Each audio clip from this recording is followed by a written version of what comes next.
Hi everyone, আসসালামু আলাইকুম। আমি তরিকুল শেফ। তো আজকে নিয়ে আসছি আপনাদের মাঝে আমরা বারবিকিউ তমাক কীভাবে গ্রিল করে থাকি বা ম্যারিনেশন করে থাকি ওইটাই দেখাবো।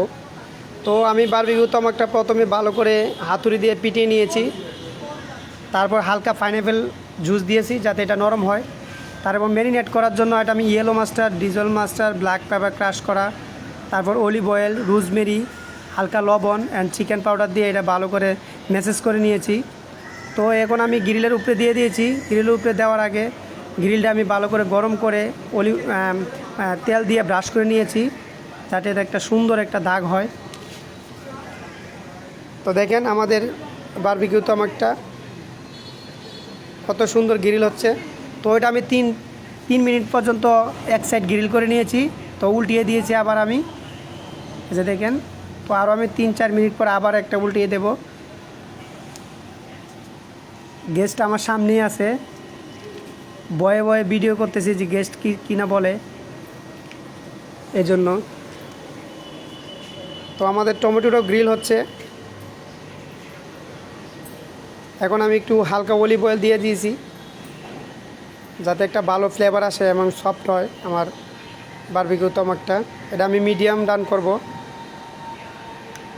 গেস্ট বলছে ওনাকে মিডিয়াম ডান করে দেওয়ার জন্য।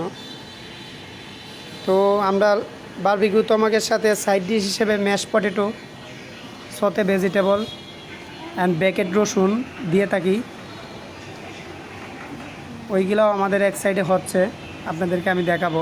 এই যে দেখেন আমাদের ম্যাশ পটেটো রেডি আর ব্রাউন সস রেডি। তো আমি প্রায় এটা 8 থেকে 9 মিনিট পর্যন্ত গ্রিল করতে সময় লাগছে আমাদের এই বারবিকিউ তমাকটা। আমরা চারকোলে গ্রিল করে থাকি, অনেকে আছে ফ্রাই প্যানে করে।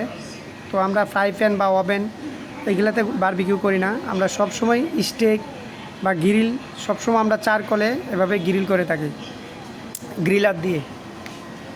তো আমাদেরটা রেডি, আমাদের বারবিকিউ তমাকটা রেডি, একদম perfect, medium well done. Wow, দেখেন কত সুন্দর উল্টে পাল্টিয়ে দিচ্ছি আমি। আপনারাও এইভাবে বাসায়, বাড়িতে বা অফিসে যে কোনো জায়গায় আপনারা এইভাবে স্টেক খেতে পারেন যারা স্টেক লাভার আছে। তো দেখেন আমাদের ডিশটা কত সুন্দর করে আমরা সাজিয়ে নিয়েছি।